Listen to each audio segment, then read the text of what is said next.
Hello மக்களே, எல்லாருக்கும் வணக்கம். எல்லாரும் நல்லா இருப்பீங்கன்னு நினைக்கிறேன். Welcome back to Sundaruma Jayanthi channel. நீங்கள் இப்போ தான் நம்மளோட சேனலை ஃபர்ஸ்ட் டைம் பார்க்குறீங்கன்னா மறக்காமல் சப்ஸ்கிரைப் பண்ணிக்கோங்க. ஆல்ரெடி சப்ஸ்கிரைப் பண்ண எல்லா சொந்தங்களுக்கும் ரொம்ப ரொம்ப ரொம்ப தேங்க்ஸ். சரி வாங்க வீடியோக்குள்ளே போகலாம். ஃப்ரெண்ட்ஸ், இன்றைக்கி என்ன வீடியோன்னு பார்த்தீங்கன்னா, எங்கள் வீட்டில் தீபாவளி பலகாரம் செஞ்சாங்க.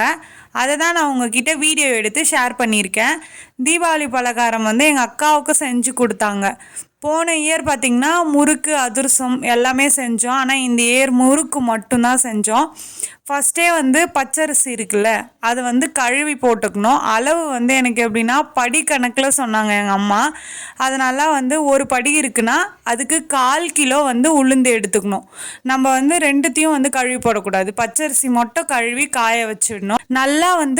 நல்லா காஞ்சிடணும். அந்த அரிசி உடையிற அளவுக்கு காயணும். அதுக்கப்புறம் என்ன பண்ணணும், உளுந்து 1/4 கிலோ சொன்னல அளவு, அதை நல்லா வறுத்துக்கணும். ப்ரௌன் கலரில் வறுத்துட்டு, நீங்கள் வீடியோவோட ஸ்டார்டிங்கில் பார்த்துருப்பீங்கன்னா ரெண்டுத்தையும் ஒன்றா மிக்ஸ் பண்ணி கொஞ்சம் பச்சரிசி அதிலே நம்ம காய வச்சோம்ல அதிலே எடுத்து கொஞ்சம் பொரி அரிசி வரப்போல்ல அந்த மாதிரி ஃப்ரை பண்ணிக்கணும். இது மூணுத்தையும் எடுத்துகிட்டு போய் அரிசி கோதுமை மிளகாத்தூள்லாம் அரைப்போம்ல அந்த மாதிரி இருக்கிற மாவு மில்லில் கொடுத்து நம்ம முறுக்குக்குன்னு சொல்லி கொடுத்தா அவங்க அரைச்சி கொடுப்பாங்க.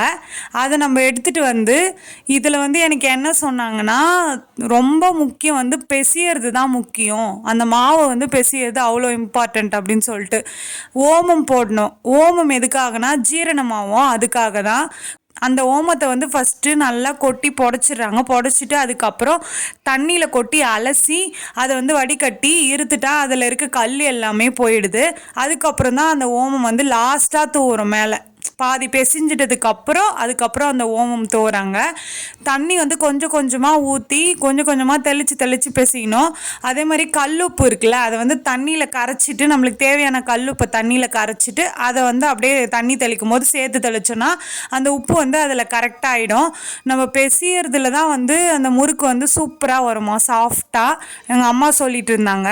நம்ம டால்டா இருக்குல்ல, முறுக்கு வேணால் நெய் கூட ஊற்றி பிசைஞ்சிக்கலாம். ஆனால் நெய் ஊற்றி பிசைனா எவ்வளோ நெய் தேவைப்படும், அதனால நாங்கள் டால்டா யூஸ் பண்ணிக்கணும். டால்டா ஒரு 100 டால்டா இருக்கும். டால்டா நிறைய போட்டாலும் முறுக்கு நல்லா வராதான். அதனால் 100 டால்டா அளவுக்கு எடுத்துகிட்டு திரும்பவும் ஒரு 100 எடுத்து மிக்ஸ் பண்ணிக்கிறாங்க கொஞ்சம் கொஞ்சமாக. அதை நல்லா உருக வச்சுட்டு ஆற வச்சிடணுமா ஜில்லுன்னு. அதுக்கப்புறம் தான் அதை நம்ம யூஸ் பண்ணணுமா. அதை முறுக்கில் லாஸ்ட்டாக பாதி பிசைஞ்சதுக்கப்புறம் அந்த டால்டாவை ஊற்றி பிசைஞ்சிட்டு அப்படி இப்போ சுற்றுறாங்கல்ல, அந்த மாதிரி சுற்றுறப்போ மாவு இடையில் சிக்கிக்கிச்சுன்னா முறுக்கை பிழியறதுக்கு ரொம்ப கஷ்டமாக இருக்குமா. அதனால தான் நம்ம நல்லா பேசிக்கணும் அப்படின்னு சொல்லிட்டு சொன்னாங்க.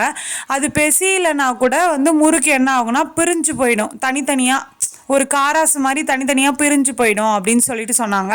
ஃபஸ்ட்டு ஒரு டைம் போட்டாங்க, ஒரு 2-3 முறுக்கு பிரிஞ்சு போயிடுச்சு. அதுக்கப்புறம் திரும்பவும் அதே மாவை நல்லா பிசைஞ்சிட்டு ஒரு 2-3 டைம் பிசைஞ்சிட்டு திரும்பவும் போட்டாங்க. அப்போ சூப்பராக வந்தது. நல்லா அதுக்கப்புறம் சுட்டாங்க.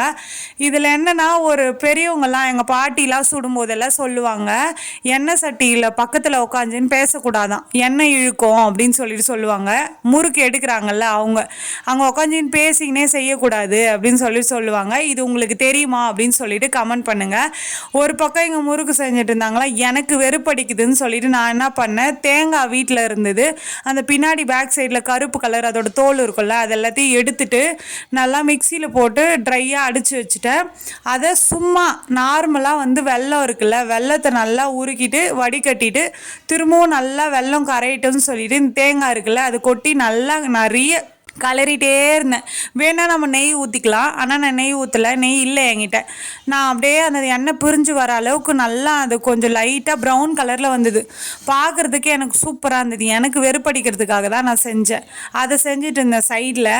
அதுக்குள்ளே இங்கே முறுக்கு சுட்டுட்டாங்க. முறுக்கு ப்ரௌன் கலரில் ஏன் எடுத்தோன்னா அப்போ தான் எங்களுக்கு சாப்பிட்றதுக்கு பிடிக்கும். ஒயிட் கலர்லேயே எடுக்கலாம்னு சொல்லி தான் சொன்னாங்க. ஆனால் எங்களுக்கு ஒயிட் கலரில் இருந்தால் பிடிக்காது. அதனால் ப்ரௌன் கலர்லேயே இருக்கட்டும், அப்போ தான் கொஞ்சம் தீஞ்சு போன மாதிரி டேஸ்ட் நல்லாயிருக்கும் அப்படின்னு சொல்லிட்டு நாங்கள் எங்கள் அம்மாவை ப்ரௌன் கலர்லேயே எடுக்க சொன்னோம். அதுக்கப்புறம் ப்ரௌன் கலரில் எடுத்து அதை ரெடி பண்ணி வச்சுட்டாங்க. அக்காவுக்கு ஊருக்கு போகிறதுக்கு மட்டும் ட்ரம்மில் வந்து எடுத்து வச்சுட்டாங்க. இது வந்து நான் சும்மா செஞ்சுட்டு இருந்தேன் சாப்பிட்றதுக்காக, எனக்காக செஞ்சேன்னு கூட சொல்லலாம். எனக்கு வெறுப்படிச்சுது செமையாக. அப்போ வந்து நான் இதை சைடில் அவங்க அங்கே முறுக்கு செஞ்சுட்டு இருந்தாங்க, அப்போ நான் இதை வந்து சைடில் வந்து செஞ்சுட்டு இருந்தேன். இதே மாதிரியே வந்து ஃப்ரெண்ட்ஸ் எங்கள் பாட்டி செய்வாங்க. அவங்க இப்போ இல்லை. அவங்க இருக்கும்போது என்ன பண்ணுவாங்கன்னா, வீட்டில் தேங்காய் மீந்துடுச்சுன்னா அதை வந்து வெல்லம் பாகு எடுப்பாங்க, அதிரசத்துக்கு எடுப்போம்ல, அந்த மாதிரி பாகு எடுத்துட்டு அந்த பாகு கூட வடிகட்டிட்டு இதை வந்து மிக்ஸ் பண்ணி நல்லா ஒரு கமரக்கேட் மாதிரி செய்வாங்க. கமரக்கேட் மாதிரி இல்லை, கமரக்கேட்டே தான். அது வந்து அப்படியே அந்த அந்த டக்குன்னு சூடாகவே அதை வந்து பிடிச்சி வச்சுருவாங்க, இல்லை கட் பண்ணி வச்சுருவாங்க. அப்படி இல்லைன்னா அது வந்து செம்மையாக அந்த பாகு எடுக்கிறதுக்கோ அதுக்கும் செம்ம கட்டியாகிடும். இது வந்து அந்த ஞாபகத்துக்காக நான் செஞ்சேன். ஆனால் இது நான் பாகு எடுக்காமல் அப்படியே செஞ்சேன். இது எப்படின்னா ஒரு பூர்ணம் மாதிரி கூட சொல்லலாம். நம்ம சாப்பிட்டது அப்படியே உடனே வந்து வாயில் வச்சா மெல்ட் ஆகிடும், அந்த மாதிரி தான் இது இருந்தது. நல்லாயிருக்கும். நீங்கள் வேணும்னா இந்த வீடியோ பார்த்து ட்ரை பண்ணி பாருங்கள். சிஸ்டர், நீங்கள் வந்து கமெண்ட்டில் கேட்டிருந்தீங்களே தீபாவளி பலகாரம் செய்யுங்க அப்படின்னு சொல்லிட்டு. எங்கள் வீட்டில் இப்படி தான் தீபாவளி பலகாரம் செய்வாங்க. நீங்கள் பார்த்தீங்கன்னா கமெண்ட் பண்ணுங்கள். ஓகே மக்களே, இந்த வீடியோ உங்களுக்கு பிடிச்சிருந்தா மறக்காமல் சுந்தருமா ஜெயந்தி சேனலை சப்ஸ்கிரைப் பண்ணிக்கோங்க. இந்த வீடியோவுக்கு லைக் பண்ணிக்கோங்க. உங்கள் வீட்டில் என்ன பலகாரம் செஞ்சாங்க அப்படின்னு சொல்லிட்டு எனக்கு கமெண்ட்டில் சொல்லுங்கள். நெக்ஸ்ட் வீடியோவில் பார்க்கலாம். பாய் பாய்.